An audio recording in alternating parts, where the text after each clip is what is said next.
Fala aí, galera, beleza? Aqui é a Mariana do Responde Aí e hoje a gente vai bater um papo sobre a regra dos trapézios, beleza?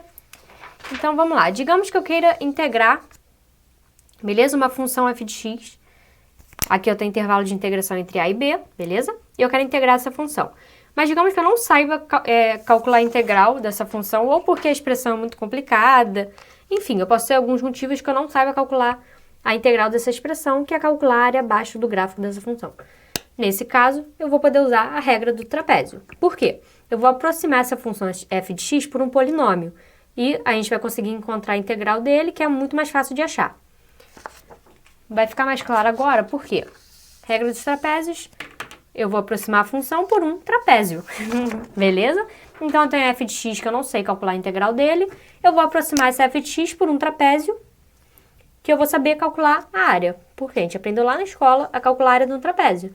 É a base maior mais a base menor, vezes a altura sobre 2. Beleza? Quem vai ser a base maior e a base menor nesse caso? Eu trouxe um outro desenho aqui, que eu vou fazer, eu vou rodar esse gráfico para visualizar melhor, ok?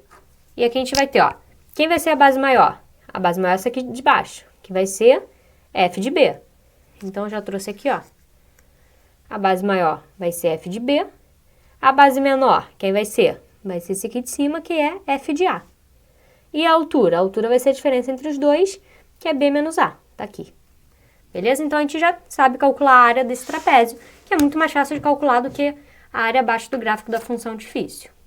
Beleza? Vamos ver um exemplo, para ficar mais claro? Digamos que eu tenho essa função aqui, ó, e o desenho dela, do gráfico dela. É uma função feinha, né? Digamos que eu não saiba calcular a integral dela. Eu vou poder usar a regra do trapézio. Como que eu vou calcular a área desse trapézio? Usando a formulinha que a gente viu anteriormente.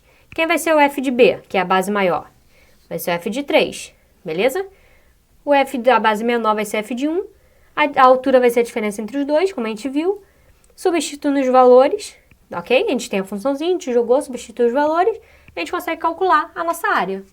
Então, a gente conseguiu achar uma aproximação, calcular a aproximação dessa integral aqui. Deu 2, beleza? A gente aproximou por um trapézio. Como a gente aproximou, a gente está lidando com aproximação, a gente vai ter erro. Então, agora a gente vai ver como que a gente pode diminuir esse erro. Show? Então, vamos lá. Como que a gente pode diminuir o erro? A gente vai usar a regra do trapézio repetida. Como que ela vai funcionar? Aqui eu trouxe a mesma função, o intervalo entre 1 e 3, beleza? E a gente vai dividir em vários subintervalozinhos, beleza? Então, vamos lá. A carinha da regra do trapézio repetida vai ser essa aqui, beleza? Quem vai ser o h? O h vai ser a distância entre cada intervalinho.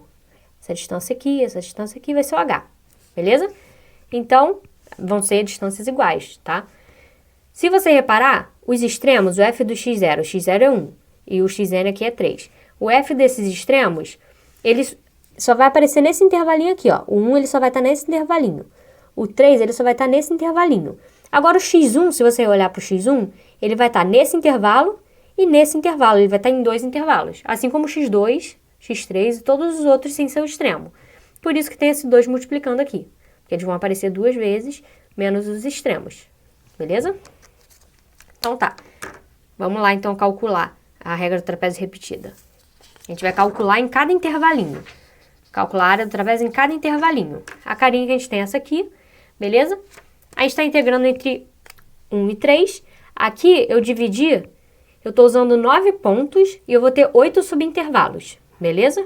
E eu botei o h sendo 0,25. Então, daqui para cá a gente tem 0,25, daqui para cá a gente tem 0,25, daqui para cá a gente tem 0,25 e assim por diante. Então, o nosso h a gente já vai ter. Aqui, a gente tem o valor de cada x e da f de cada x desse aqui de cima. Beleza? Então, é só substituir os valores. Substituindo os valores daqui e aqui, a gente vai ter o nosso resultado. Por quê? O h é 0,25, certo? Aqui eu coloquei esse 2 em evidência. Todos esses pontos aqui são os f's daqueles pontos que não são os extremos. Deixa eu voltar aqui com a tabelinha para ficar mais claro. Os extremos estão aqui, ó. O 1 e o 3, certo? Quem é o f de 1? Vale 0, porque aqui a gente está usando o f do 1. Vale 0. Da mesma forma, o f do 3 vale 2, está aqui na tabelinha. E aqui no meio com o 2 em evidência, eu vou ver todos os f desses outros pontos. Beleza? Fazendo a continha, a gente acha o nosso resultado. Show, né? Vamos continuar, então. Se eu quisesse calcular o erro, que a gente está lidando com aproximações, né? Então, a gente vai ter um erro. Como que a gente poderia achar um limitante para esse erro? Seria essa expressãozinha aqui. Beleza? O erro, a gente pode entender o erro como a área que fica entre o trapézio e a função. Deixa eu mostrar aqui, ó.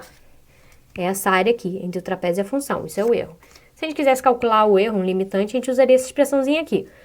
Eu vou trazer agora um exemplo bem mais simples de como calcular esse erro. Vamos ver aqui, ó. Digamos que o número de intervalos é 4, o h é 1, a distância entre os intervalos é 1.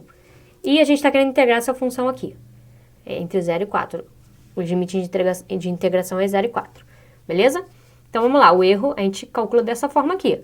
O n a gente tem, o h a gente tem. Porque na questão a gente também tinha, e normalmente a gente vai conseguir achar facilmente esses valores. Agora aqui, ó, o máximo da segunda derivada de f de x. Primeiro, o que a gente vai fazer? Achar a segunda derivada. Tá aqui, ó, a segunda derivada de x é 18x, beleza? Aqui a gente está pegando o máximo. O x tem que estar entre o intervalo, o a e b são os limites de integração. A gente vai pegar o máximo. Quem vai ser o máximo? O 0 ou o 4? Vai ser o 4, beleza? Então, o máximo é o 4. A gente vai pegar o 4 e vai substituir no lugar da segunda derivada. Substituindo aqui, a gente vai achar 72. Agora a gente já tem todos os valores. O n a gente já tem, o h a gente já tem. O valor máximo aqui que a gente calculou vai ser 72. No lugar a gente vai colocar 72. Calculando isso aqui, a gente acha 24. A gente achou um limitante para o erro, que é 24. Tranquilo, não é? Então, deixa eu te perguntar. Esse vídeo te ajudou? Responde aí.